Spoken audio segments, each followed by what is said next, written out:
The guy you see next to me is the secret Bitcoin billionaire. I found him. He is the one who turned a $5,000 investment into $1 billion. He is the one who paid $70 million for a virtual piece of art. And I'm also the one who came from South India and started with nothing. For the first time ever, I want to tell you the story of Meta Kovan.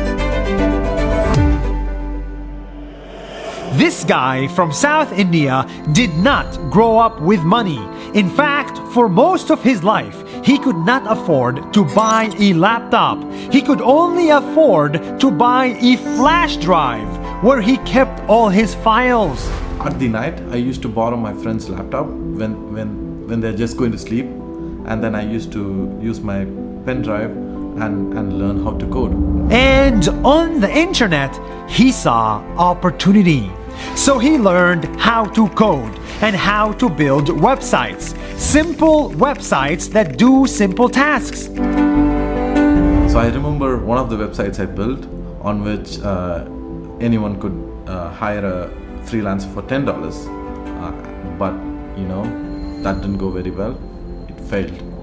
In total, he built 54 websites and 51 of them were complete failures. Until one day, he stumbled upon Bitcoin. He immediately was drawn to the idea and realized that this Bitcoin technology could be big, really big. It was a global idea, and it had people who were passionate about it from all over the world. That really made me feel this is going to be really big. So he adopted Bitcoin, Ethereum, crypto, and blockchain, even when everybody said this was a fad. Anything that's new is initially rejected, right? Like they say, they laugh at first. In the same way, Bitcoin was laughed off. But that's when I know that something might work. So when people laugh at something, my brain goes, maybe we should try it, right? 8 years ago, Meta Kovan believed in Bitcoin so much that he put every little saving he had into it and invested all his time in building Bitcoin companies. So I invested all my time on Bitcoin and trying to build something on top of it, and thereby learning more about it. Over the years, his bet took off, and he went from being a broke software engineer to a billionaire crypto holder. But don't expect the lifestyle of a billionaire, because in reality, nothing in his life has changed. He owns 0 cars, 0 houses, and 0 stocks. 99.9% of everything he owns is still in crypto. And that's how much I believe in it. This guy owns nothing in the real world, but he owns a lot in the virtual one, because he believes everything is going virtual. Money is virtual, land is virtual, and art is virtual. Apparently, his jacket is also crypto. How exactly is this crypto? Actually, there are only 40 pieces of this in this world, and this they call it a Genesis edition, right? And this is attached to the blockchain.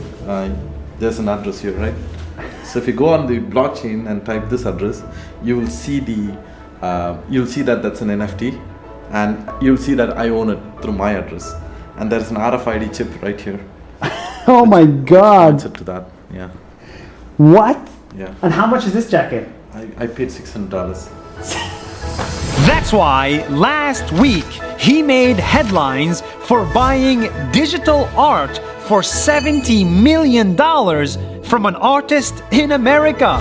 69 million. I think it probably means digital art is here to stay. I'm going to Disney World. It's the most expensive virtual purchase ever. What went through your mind when you clicked buy? At the auction, my mind was, like I had nothing in my mind. I was okay. I'm going for it. That's it. And actually, the funny part is, a lot of people think I was nervous and stuff. I was not. I knew this was happening, and I had to do it, so I did it.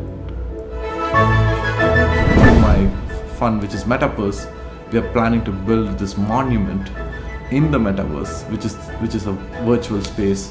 So we have land there, and we are going to build a huge monument and put this art there so that people can enjoy the 440 million pixel art in its true form, because it's a digitally native picture.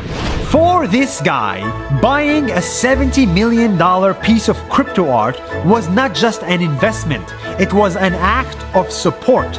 He wants to support creators, artists, singers, musicians, people from all around the world, from any race, any gender, any color. People around the world have prejudices, and that gets me really angry, because you have to look at what people do and not how people look like or where they are from, and make your conclusions. Time and again, whenever I've been rejected from something, like an investor or someone, he'd always tell me I don't have pedigree. And I hate that, because you never gave me a chance, right? And if you look at what I do, maybe you'll reconsider your decision. And I think it's the same for everyone in this world. If it wasn't obvious by now, this is not about money. This is about decentralization. Decentralization is the idea that value will not come only from the West. It'll come from the rest. The next Gucci will not come from Italy. It'll come from Jordan. The next bank will not come from New York, it'll come from Vietnam, and the next billionaire will not come from San Francisco, they will come from South India.